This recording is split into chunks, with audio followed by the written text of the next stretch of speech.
Hey y'all, and welcome back to the channel. Today is going to be a pretty cool video. I haven't done one of these in a long time, and the reason for it is because I'm taking a break off hunting and we are going on an Erie trip this year. Super stoked. Couldn't be any more happier. We went last year, and this year I switched some things up between my tackle, between the equipment I'm using. My camera equipment stayed the same. I'm only taking the DSLR and the GoPro, but you know, I did change some things up from the experience I had last year. So that is what this week's video is going to be about. Another thing, when I mentioned hunting, I am taking a break because I've been seeing a ton of deer traffic, but I haven't seen the bucks that I want to see. And if I do see a decent sized doe that I want to shoot, she's not giving me a shot. So basically, taking a little bit of a breather. Sometimes you need that just to keep things interesting, so I don't lose interest. I've been hunting almost every day, and you know, it can get dry sometimes when you know you haven't seen any deer, or you see deer and they're just not moving in for you to take a shot. So today I am going to be showing you my new equipment for Erie that I'm going on a trip this weekend. And yeah, before I show you that video, I'm going to run through some clips of some deer I've seen so far this season from the past 2 weeks and get into the video. So thank you guys for watching, and as always, here we go.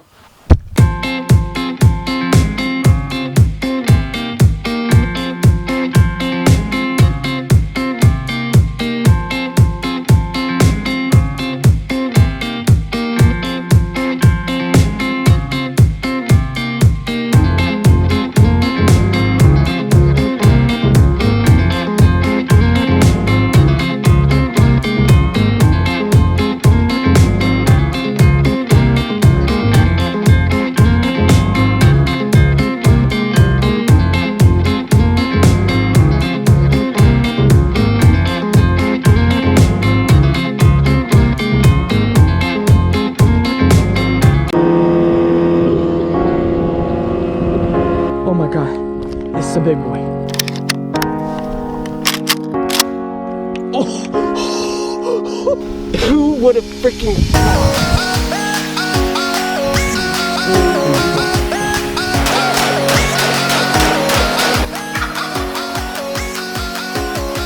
I didn't think it would happen. You did it. He's a big buck. So, are you jealous of all the deer I've seen? It's been a crazy couple weeks. You know, we've seen deer trafficking in and out of the areas we've been hunting. It's just haven't got a good shot. So anyway, let's get into what we need for Erie. So the first thing that I like to do is let's go over the most important thing, which is the rod. Alright, so the first thing we're going to look at is the rod and reels. So let's start at the bottom. So obviously, if y'all don't know, I'm a huge Pflueger President guy. I mean, I love their products, and it's a fantastic, reliable reel. It will never go bad on you. And I have fished with Pflueger Presidents for years and years and years, and I have not had an issue. This is top of the line for me personally. It's for a good price. You can't beat the price for the quality. Alright, now this is their bigger model. Let me see if I can find the model. I don't think it'll show me. Anyway, Pflueger makes different models, so they make like a small, medium, and large reel. Now, I believe this one isn't the extra large. They make a small, medium, large, and extra large reel. I forget what categorizes them. There's names or model numbers or something along those lines, or they just call them Pflueger Presidents and then they just put them out on display. This one I would say is the large version of the Pflueger President. It's not crazy big, but you still have a lot of line on your reel to, you know, cast out further distances. And you know, this is what this is my favorite part about the rod. or about the combo. So then we're going to the rod. Now this rod doesn't even fit in focus, and it's in 2 pieces. So you could assume that this is a River's Edge 10-foot rod. Now I've talked to some different guys and it's all personal preference, but the reason why I got 10 foot, and this is like a huge factor, it gives you a little bit more of an edge when you're fighting a fish. So it gives you a little bit more flexibility. You know, with a shorter rod, you're more than likely to lose that fish. This gives you a little bit more flexibility, a little bit more length to get that line out and to be able to fight that fish a little bit better. So that's what I was told, and you know, this rod caught me 2 fish last year. I can't argue, it's a fantastic rod, you know, for the price. So let's look at price combo. Let's look at the combo here. So let's go down the basics. So we have a jig, maybe $2. All right. Then you got a little bobber right here, 50 cents. All right. You got a couple weights. See them weights? Maybe a penny or 2. All right. You got your reel. Now I believe this reel, for the price, I believe it's around $80. That's what I paid for it. Don't quote me. Could have gone up, could have gone down. So $80 in the reel. And then you have this River's Edge rod for like $59. So you're looking at a perfect Erie combo for under $200. Alright, so this is a really nice combo. Oh, on top of that, the line that I'm using is monofilament. Alright, it is mono and it is 4 pound, so it's 4 pound test. Super light stuff, because the steelhead in Erie are very visual, so I guess they can see your line. Now mind you, it's my 2nd year out, so if I'm saying facts that aren't correct, I don't need people in the comments, this is wrong, that's wrong, whatever you said, don't do it. This is what I have learned in the past year of, you know, going actually fishing out there and doing my own research. So this is my rod combo, which I love to death. It's a great rod, and if you guys want it, I'll put some links in the description for the different pieces you can buy on Amazon or whatnot. So basically, the next part that I'm going to talk about, we have the rod, we have the reel. Now we're going to look into the storage. So by storage, I mean, what are you carrying your tackle in? So before I show you what I bought for this year, I was using just a regular backpack. Alright, it was a small little backpack, not too big, not too small. It almost was like one of them pull string backpacks, and it worked. Alright, it worked for what I needed it to do. But the issue I had with it, and a lot of people aren't going to think about this if this is your first year at Erie, whenever you are in that stream and the water's pushing at you, I mean, you're talking, you could be from ankle to knee deep, okay, and that water's pushing at you with some pressure, you know, you got to take that backpack off, dig for what you need while you're in water, and not slip and fall. Alright, so it worked for being my first year at Erie, and you know, it wasn't that big of a deal to me, but you know, it was very inconvenient, and I don't want you guys to watch this and think, oh, you know, he's fishing a super inconvenient way. So this year for this trip, I bought this guy. So this is basically a field and stream vest. Alright, and I know you know, I bought it at Dick's Sporting Goods, I believe. So the reason why I bought this is because of how many freaking pockets this thing has. Alright, so I'm going to show you a quick setup of what I have. I have my clippers to cut line if I need to. Alright, and I didn't even fill out half these pockets, by the way. So in this small front pocket here, I have my bobbers. Alright, so everything, if you notice, everything in this pack is super convenient. Alright, so the next thing, we're going to open up this big pocket here, and that is my jigs. Gonna zipper that up. We have my pliers here, right on a pull string, so you won't lose them. In this small front pocket here, I'm working with weights. And then in this big pocket here, I'm looking with just my hooks, alright? So all of that stuff fits right in the vest. Plus I have extra storage in the back, I have extra storage in the sides. This is the overall perfect package for if you're going fishing in Erie or any stream. I mean, if you are basically tossing in lines, I mean, all day, and you need to retie, which you will. You want to change baits, which you will. This is essential for that, because you're standing almost shoulder to shoulder with people, and you don't have enough space and time to be able to dig in your bag, get what you need, tie it on. Super inconvenient. So the second thing that I would suggest, and is an essential that I'm using this year, is this Field and Stream vest. I will put the link in the description for this vest if I can find it, but this is a freaking essential.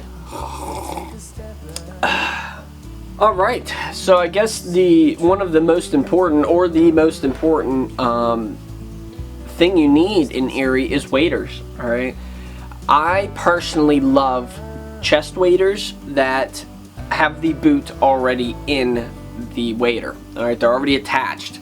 So the reason why I love them is A, super easy to put on when waders are frozen in the car for the night before. Okay, think of it this way. So in the early morning, it's about 5 o'clock in the morning, you're getting ready to go out. If you have one pair of waders that the shoes are connected, the boots are connected to the actual neoprene of the wader, you just slip them on, okay? Your foot slides right through the boot, you're good to go.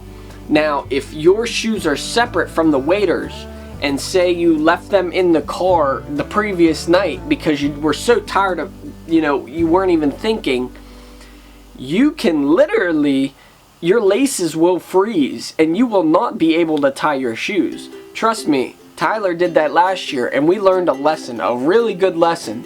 So I personally love the solid one pair of waders. Your boots are already connected. You are good to go, ready to go. All you gotta do is slide them waders on.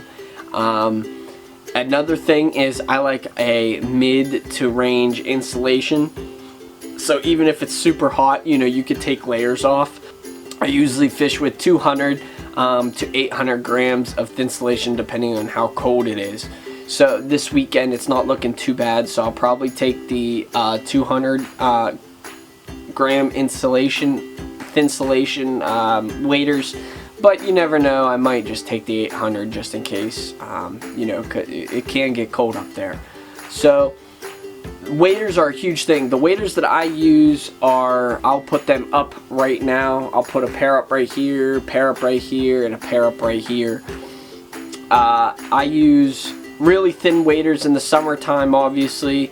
I use the middle pair that I have displayed here in the winter time, or in the fall, when it's kind of chilly, but it's not too crazy. And then of course the last pair are the lacrosse waders, which I love to death. They are the warmest waders. I actually got them on a great deal. They were like $500 and I got them for like $150. So, and you couldn't beat that. I mean, the store was going out of business anyways, so. Another thing that I would suggest as well are these gloves. Alright, so if you've never seen these gloves before, they're guide gloves. Alright, and you can get them for fishing, kayaking. A lot of guys will use them for even hunting, like archery hunting. And what I would use these for is last year I brought full thick gloves. Alright, now it kept me warm, but I had an issue with casting my line because the gloves would get caught on the line and I couldn't get a good cast in. So what I did was, my buddy Ferg gave me a pair of these, and I wasn't a true believer in these until I actually wore them. They are awesome. when you are trying to cast, okay, and you have these gloves on, the nice thing is your palm and your hand stays warm, but your fingers are the only thing that kind of get a little cold, but all you have to do is hold them down like this for a couple seconds. They get warm instantly. You still have your fingertips to cast line out, and it won't get caught on anything. And the nice thing is you have your fingertips to tie as well. A lot of people don't think about that. If you can't buy these specific ones that are made, what I tell people is just buy a cheap pair of gloves and cut the tips off. That's all you have to do. It's not rocket science. You don't have to spend $20 on a pair of these gloves or $30. Buy a cheap pair and get it done, cut the tips, and you'll be good to go. So the last thing I want to talk about is jigs and the baits we use. So the first thing, the most common, basically what we use the entire time are these jigs. So as you can see on the top row of these jigs, on the one side I have handmade tied jigs from a really good friend of mine. He gave them to me for free, so he's caught fish in Erie with them, so I couldn't complain. Below them are actually hand-tied jigs that a little store in Erie sells. Now if we flip it over on the other side, you're looking at all my store-bought jigs and then my flies at the very bottom. Store-bought jigs, haven't tried them out, but you know, if we are out and about and we want to be a little experimental, we'll use them, but for the most part we're only using the other side, which is all of the hand-tied jigs and stuff. It seems to be more of an attractant to them in Erie. And then the one last bait that they use a ton is egg sacs. So I have a few here that, I mean, I haven't tied, but the concept is super simple, super easy. I'm going to put a picture up right now of what hand-tied egg sacs look like. I have the spawning, I don't know, that's not going to focus. The spawning net, it's literally like a really thin netting. And you cut these scented eggs up, okay? You cut these scented eggs up and you put them inside of this spawning net, tied off with some string. You put a size 14 hook through it and you cast it out. So it's a little bit messy, but you know, it is what it is for when you're fishing. Fishing does get a little bit messy. So, but we usually prefer jigs. Sometimes you'll see us throw egg sac, but most of the time we are fishing with jigs. Alrighty y'all, so that is my fishing equipment. I'm sure I've missed some things. I'm sure there's, you know, so much you could talk about in this video, so I just tried to condense it to the most important things that I think are important when you're out in the streams. Is, you know, you want to be basically the most compact you can be, as well as the most efficient. So that's why I changed from a bag to a vest. And then discussing some other things about rod, tackle, that kind of a thing. So I hope you guys enjoyed, and the next video you will see is our Erie trip. So hope you guys enjoyed, and as always, we'll see you on the next one. Oh my god, this is a big boy. Oh. Who would have freaking thought?